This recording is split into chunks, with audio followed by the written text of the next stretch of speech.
যে কোটা সংস্কার আন্দোলন হয়েছিল তারই ফলশ্রুতিতে 2024 আমরা স্বাধীন মুক্ত গণ অভ্যুত্থান হয়েছে এবং আপনারা জানেন যে তারই ডাকসুর ভিপি নির্বাচিত হওয়ার পর যে সংগ্রামী জননেতা নুরুল হক নূরের নেতৃত্বে গণ অধিকার পরিষদ নামে একটি রাজনৈতিক দল গঠন করা হয় এবং সেখানে পরবর্তীতে আমরা রেজা কিবরিয়াকে আমরা নুরুল হক নূরি এনে যেন বয়স্ক এবং তরুণের সংমিশ্রণে রাষ্ট্র সংস্কার হতে পারে সেই আমরা কার্যক্রম গঠন করেছিলাম। পরবর্তীতে আমাদের একটি কাউন্সিল অনুষ্ঠিত হয়, সেখানে জনাব নুরুল হক নূর সভাপতি হয় এবং জনাব রাশেদ খান সাধারণ সম্পাদক নির্বাচিত হয়। আমাদের নির্বাচন কমিশনের সকল তথ্য ফিল আপ করার পরেও, সকল ক্রাইটেরিয়া ফিল আপ করার পরেও ফ্যাসিস্ট হাসিনা সরকার আমাদের নিবন্ধন দেয়নি। তারই ফলপ্রেক্ষিতে 5 আগস্টের পর আমরা নির্বাচন কমিশনে গিয়ে একটি নিবন্ধন পেয়েছি গণ অধিকার পরিষদ এবং ট্রাক প্রতীকে নিবন্ধন পেয়েছি, এটা আপনারা অবগত আছেন। কিন্তু আমরা দেখলাম কতিপয় দুষ্কৃতকারী এবং উচ্ছিষ্ট যারা দলছুট, হাতে গোনা 3-4 জন হবে, এরকম 5-7 জন, তারা অবৈধভাবে একটা রিট পিটিশন দায়ের করে, যেখানে তাদের কোনো লোকাল স্ট্যান্ডই নাই, যেখানে গণ অধিকার পরিষদের নির্বাচন কমিশন থেকেও বলা হয়েছে যে আমাদের যেটা হয়েছে, নির্বাচন হয়েছে, যে কাউন্সিল হয়েছে, এটা বৈধ এবং নুরুল হক নূর এবং রাশেদ খান সহ অন্যান্য যে কমিটি গঠন হয়েছে এটা সম্পূর্ণ বৈধ। নির্বাচন কমিশনের প্রতিনিধি দল এবং এটাকে বৈধতা দিয়েছে। তারই ফলপ্রেক্ষিতে যে রিট পিটিশন দায়ের হয়েছে, এখানে আপনারা জানেন যে এই আন্তর্জাতিক অপরাধ ট্রাইব্যুনালের চিফ প্রসিকিউটর জনাব তাজুল ইসলাম, তিনি কিন্তু অ্যাটর্নি জেনারেলের সুযোগ সুবিধা ভোগ করে থাকেন। পূর্ণ অ্যাটর্নি জেনারেল যে সুযোগ সুবিধা পান, তিনিও সেই সুযোগ সুবিধা পান, কিন্তু সরকারি নিয়োগ পান। তিনি এই সুযোগ সুবিধাকে কাজে লাগিয়ে, তার ইমেজকে কাজে লাগিয়ে তিনি কি করেছেন, ওই দুষ্কৃতিকারীদেরকে আমাদের রাজনৈতিক একটি অস্থিতিশীল পরিবেশ তৈরি করার জন্য তিনি ওই রিটে গিয়ে শুনানি করার জন্য তিনি দাঁড়িয়েছেন, যেটা তিনি পারেন না। সরকারি একেবারে দেখেন, নির্বাচন কমিশন কিন্তু একটি সাংবিধানিক সংস্থা, তাহলে কোনো সরকারি সংগঠনের বিরুদ্ধে, কোনো সংস্থা বা এরকম কোনো সাংবিধানিক সংস্থার বিরুদ্ধে কিন্তু তিনি সরকারি সুযোগ সুবিধা নিয়ে তিনি তার বিরুদ্ধে দাঁড়াতে পারেন না। তিনি যেটা পারেন সেটা হলো ওই সরকারি সংগঠনকে সহায়তা করতে, অর্থাৎ তার উচিত ছিল যে ওই নির্বাচন কমিশনকে সহায়তা করতে, অর্থাৎ তিনি এটা না করে তিনি উল্টা কি করছেন, একটা রাজনৈতিক অস্থিতিশীল পরিবেশ তৈরি করার জন্য পায়তারা করছেন। আজকে কি অর্ডার হয়েছে? আজকে কোনো অর্ডার হয়নি। আমরা পার্টি হওয়ার জন্য, এটা যেহেতু এই সংগঠনের গণ অধিকার পরিষদের সবচেয়ে বড় স্টেক হোল্ডার হচ্ছে জনাব নুরুল হক নূর এবং রাশেদ খান সহ অন্যান্য তারা, অর্থাৎ আমরা পার্টি হওয়ার জন্য একটি পিটিশন দিয়েছি এবং কোর্ট সেটা শুনেছে এবং পরবর্তীতে ওনাদের আমরা আগামী মঙ্গলবার শুনানি করার জন্য রেখেছে। তো যেহেতু জনাব তাজুল ইসলাম তিনি সরকারি সকল সুযোগ সুবিধা নিয়ে আবার সরকারের বিরুদ্ধেই দাঁড়িয়েছেন, এই জন্য আমরা তার পদত্যাগ এবং অপসারণ দাবি করছি। সবাইকে শুভেচ্ছা জানাচ্ছি যে আপনারা দেখছেন যে আমাদের আইনজীবী অধিকার পরিষদের নেতৃবৃন্দ সদ্য নিয়োগপ্রাপ্ত আন্তর্জাতিক অপরাধ ট্রাইব্যুনাল যে চিফ প্রসিকিউটর, তার পদত্যাগের দাবি করেছে। ছাত্র জনতার এই গণ আন্দোলন এবং গণ অভ্যুত্থানে এই গণ অধিকার পরিষদ, ছাত্র অধিকার পরিষদ, এই তরুণ সংগ্রামীদের যে কতটুকু অবদান সেটা পুরো দেশবাসী জানে। এমনকি এই আন্দোলনের মধ্যেই 19শে জুলাই মধ্যরাতে গ্রেপ্তার হয়ে গুম হওয়া থেকে শুরু করে কি নির্মম নিষ্ঠুর নির্যাতন এই ফাঁসিবাদের আমলের শিকার হয়েছি, সেগুলো আপনারা জানেন। আমাদের প্রত্যাশা থাকে যে এই অভ্যুত্থান পরবর্তী রাষ্ট্র পরিচালনায় যারা থাকবেন তারা একটা স্বচ্ছ ইমেজের, সততা এবং আন্তরিকতার সাথে সেই রাষ্ট্র পরিচালনা করবেন। আন্তর্জাতিক অপরাধ ট্রাইব্যুনালের মতো একটি গুরুত্বপূর্ণ ট্রাইব্যুনালে যিনি চিফ প্রসিকিউটর হিসেবে নিয়োগ পেয়েছেন, তিনি একজন বিতর্কিত ব্যক্তি, তার একটি বিতর্কিত রাজনৈতিক আদর্শ আছে, আমরা এটা সবাই জানি। এবং ইতিমধ্যেই তিনি আওয়ামী লীগের নেতাদের সাথেও, জাতীয় পার্টির নেতাদের সাথেও মিটিং করেছেন, আমরা তথ্য পেয়েছি। কিন্তু যেহেতু আমরা এই সরকারেরই পার্ট, এই আন্দোলন সংগ্রামেরই পার্ট, কাজে আমরা কথা বলতে চাই নাই।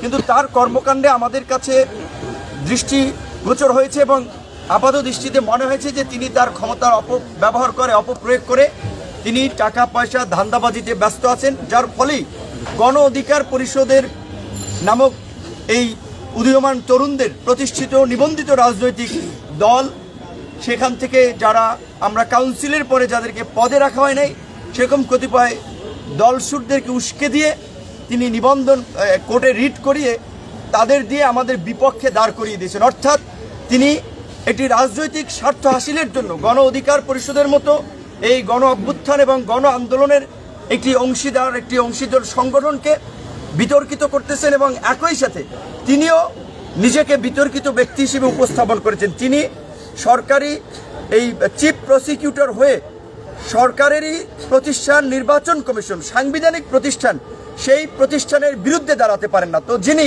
কিছু পয়সার লোভে, কয়েক লক্ষ টাকার লোভে যদি তিনি এইভাবে তার নীতি নৈতিকতা শুরুতে বিসর্জন দেন, তাহলে এই মামলায় যাদেরকে ফাঁসি দেওয়া হবে, যাদেরকে যাবজ্জীবন দেওয়া হবে, এই গণহত্যাকারী ফ্যাসিস্ট আওয়ামী লীগ এবং তার দোসরদেরকে আমাদের শঙ্কা তাদের সাথে তিনি আপোষ করে এই গণ অভ্যুত্থানের ফলাফলকে তিনি ভেস্তে দিবেন, এই আদালতকে সরকারকে বিতর্কিত করবেন।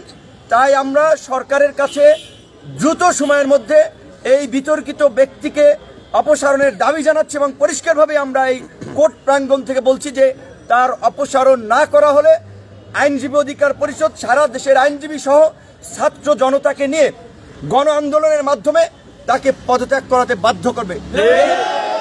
এই কোর্টেই দৃষ্টান্ত স্থাপিত হয়েছে ছাত্র জনতার আন্দোলনের মুখে দুর্নীতিবাজ দলদাস বিচারপতিরা কিন্তু পদত্যাগ করতে বাধ্য হয়েছে।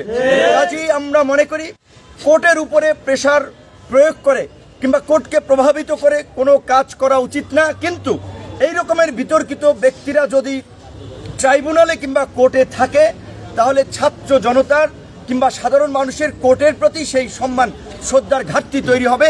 তাই আমরা অনতিবিলম্বে এই অ্যাডভোকেট তাজুলের মতো বিতর্কিত ব্যক্তিকে এই ট্রাইব্যুনাল থেকে অপসারণের দাবি জানাচ্ছি। মানে আপনাদের মানে নিবন্ধন নিয়ে যে রিট, সেই রিটের আপনাদের বিরোধী পক্ষের আইনজীবী হিসেবে তিনি গিয়েছেন বিধায় আপনারা তার পদত্যাগ দাবি করছেন না। এছাড়াও তিনি আমাদেরই আইনজীবী সহকর্মী। আপনি যে অভিযোগের কথাগুলো বললেন তার দুর্নীতি অনিয়ম কোনো ডকুমেন্ট আছে?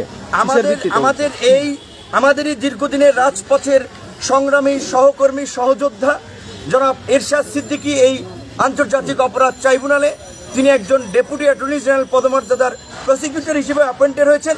আমরা লক্ষ্য করেছি যে তিনি তার সিন্ডিকেটের নয় বিদায়, কোরামের নয় বিদায়, আবার এই তাকে আপনার অ্যাসিস্ট্যান্ট অ্যাটর্নি জেনারেল পদমর্যাদায় তাকে নামানোর জন্য এবং তার বিরুদ্ধে কতিপয় ব্যক্তিকে সেট করে যে ট্রাইব্যুনালের আপনার গোপনীয়তা সমস্যা হতে পারে এইরকম অভিযোগ তুলে তার সিন্ডিকেটের বাইরের লোক বিদায় তিনি নিয়োগেও বাধাদান করছেন, বাধাগ্রস্ত করছেন এবং তার যে কর্মকাণ্ড আমরা যেহেতু সরকারের ভিতর থেকে মাঠ থেকে আমরা দেখতে পাচ্ছি, সেই জায়গা থেকে আমরা সরকার হুঁশিয়ারি দিয়ে আমরা এই জন্য বলছি যে কারণ এটা সরকারের লায়াবিলিটিস।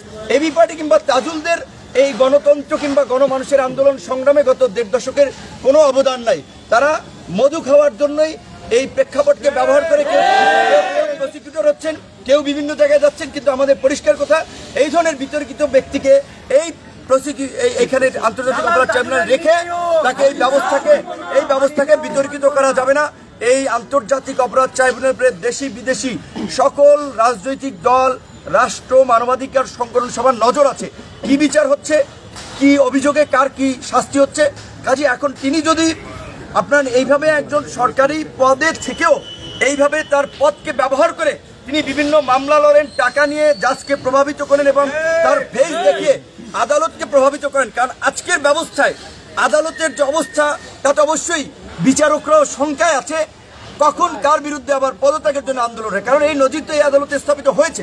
তো কাজী আন্তর্জাতিক অপরাধ ট্রাইব্যুনাল একজন চিফ প্রসিকিউটর অ্যাটর্নি জেনারেল পদমর্যাদার তিনি যখন কোনো কোর্টে যান স্বাভাবিকভাবেই সেই বিচারক এবং বিচারপতির প্রতি একটা চাপ তৈরি হয়। তো তিনি যদি পদকে ব্যবহার করে এইভাবে মামলা নেন এবং ব্যবসা বাণিজ্য ধান্দাবাজি করেন, তাহলে এই যে আন্তর্জাতিক অপরাধ ট্রাইব্যুনালের বিচার শুরু হলে তিনি কি করবেন, কি করতে পারবেন সেটা আপনাদের বিবেচনার উপরে আমরা ছেড়ে দিলাম।